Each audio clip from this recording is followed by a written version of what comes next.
Nitakase damu yako Bwana.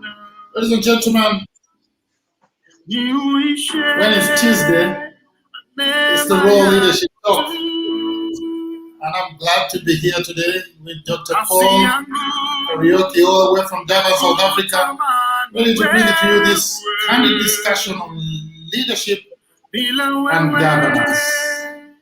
Where are you tuning in from? We'll be glad to hear from you. Where are you tuning in from? Are you in Kenya? Which part of Kenya? Are you outside Kenya? Which part of the world are you tuning in from? Talk to us. In a few minutes, we will begin the discussion. Leadership and governance. Leadership and governance.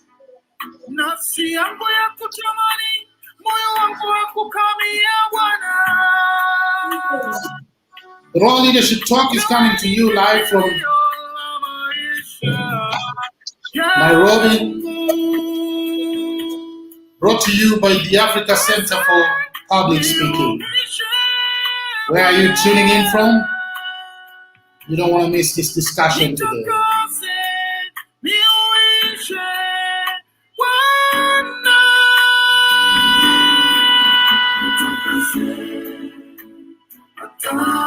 In a moment, we will begin the discussion, taking you to leadership and governance.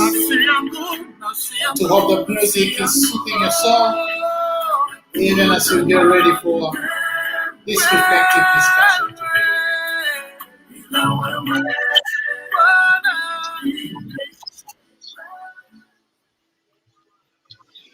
Thank you very much. Dr. Paul, how are you doing? I'm very well, thank you, sir, and I'm glad to be here on this powerful platform.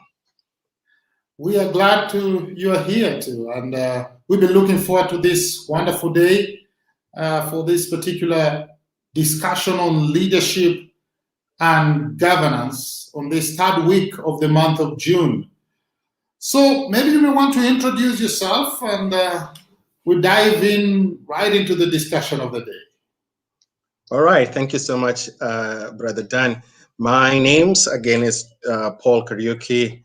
Currently, I'm the executive director of an organization called Democracy Development Program, based here in Durban, South Africa. We have been in existence for the last 27 years, and our work is primarily promoting political cooperation with citizen engagement and civil society strengthening towards promotion of good governance, rule of law, and citizen empowerment towards holding government accountable for all its decisions and actions. So basically, that's what we do, and I'm privileged to serve in that position in leading the organizations toward working across not only our province, but across the country, South Africa.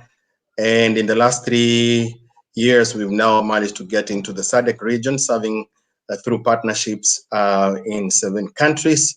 And just as late as last year, we are connected now to the rest of the continent with about 15 countries across the continent. So a huge responsibility on my shoulders, but by the grace of God, very possible. Thank you very much, and thank you for the good win. When we see one of our own doing a good job in another land, we are grateful to God. In a nutshell, Dr. Paul, is there a difference between leadership and governance? There is, my brother.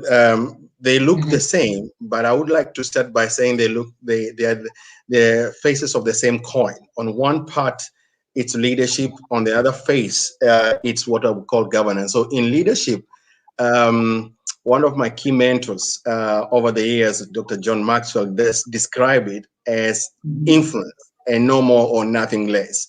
And therefore, in simple terms, leadership, in my view, is an interplay of social influential processes yeah, that make a leader to seek permission from those he or she leads, so that they can voluntarily participate in a process that will aim at achieving a common goal or a common vision or a common purpose. So it's a process of social influencing processes that a person seeks to allow permission by others to support that process so that they can achieve a common goal. On the other side, governance is a process that allows accountability to be set up. Yeah, because leadership without a mechanism for accountability is destructive leadership, and therefore you cannot have one without the other. The two must go hand in hand. So one is about influence towards achieving a goal, a collective vision, and the other one, it's a setup of mechanisms to ensure that the leadership that has committed to execute the responsibilities that it has been mutually agreed and given the power to by those that it leads are held accountable for their decisions and for their actions on a daily basis. I like that part, that governance is the system or process of accountability. Yes. I think that's very, very powerful, even as we are starting this particular discussion. But what's your take on African leadership and governance practices so far? What's your take on African leadership and governance practices so far? Well, that's a very big question, Dan. I'm not so sure our time can allow us to really get into ins and outs of it, but I can respond by saying this. Our country, our continent is emerging from a very difficult space right now, not only just because of the pandemic that hit the continent last year, but other previous public health emergencies that interfered and influenced the way the continent has been preparing itself in terms of managing such big processes that we are seeing right now. But even prior to public health emergencies, our continent has been beleaguered largely with political instabilities, civil wars, and other aspects that have really threatened democratic processes on the continent. So when we talk about leadership practices and governance practices on the continent, we must put this context be in place so that we can understand the journey that has been traveled so far. So we come from a pre-colonial times. Majority of African countries gain independence. They start the self-rule process and phases of their existence.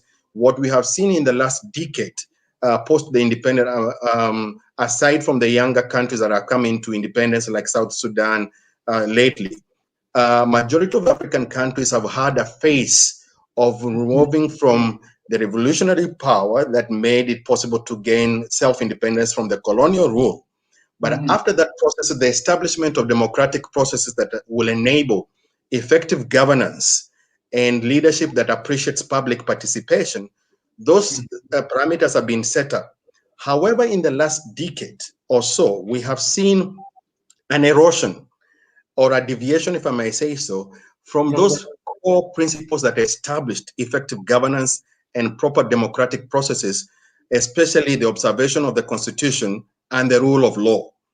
Partly because as the countries have been evolving from colonial rule to self-rule, majority of the countries have been stuck from moving from revolutionary power or movements into democratic spaces, where now it's not about our time to recover what we lost while we fought for independence, to a time of saying now it's a collective process that involves every citizen, and every citizen has a stake in the nation.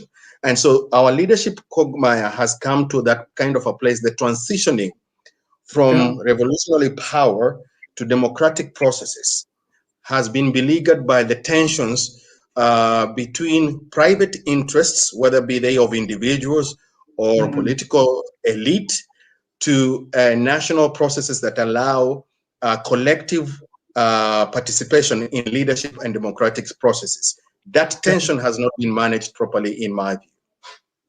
Okay. So in your opinion then, following up in the same question, are African nations moving in the right direction then, as far as governance is concerned?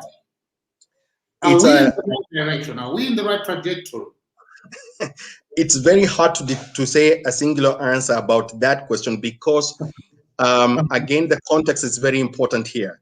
Different countries are going through different processes, and they're in their own different phases of transition from colonial rule to self-rule, and now into democratic dispensations where the majority do influence how a country is governed.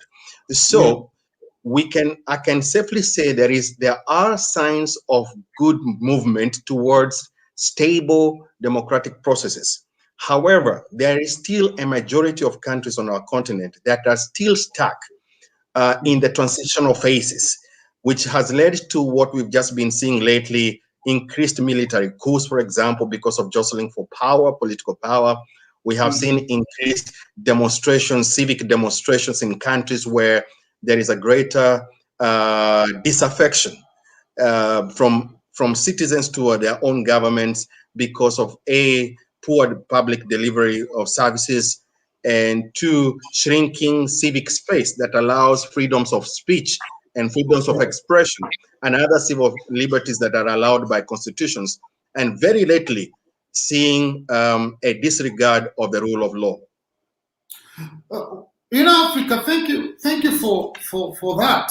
I think that is very, very good point in as far as this whole discussion is concerned. But I want us to look at something that we Africans claim most of the time, that governance is interfered by the Western countries. The reason why Africa is not running properly as far as efficient governance or effective governance is concerned is because of the interference by the Western countries. Is this a myth or is this true, Dr. Paul? It is not a myth. It's a reality. It's in a reality in some of these countries, because again, the context here is that the transitioning from the colonial power to self-independence is like a child that comes out of a womb, but the umbilical cord has not been cut. And you would imagine there is very limited, if there is any chance of survival in such a scenario. It doesn't happen in human beings, though, but that's the closest ideology example I can be able to give in this stage to understand why there is that narrative that Western countries still do interfere with African countries. And if you look at it closely, it's those countries that are still strongly connected to their colonial masters, where there is significant influence by the colonial masters on their daily affairs of the nation state, and there is very little room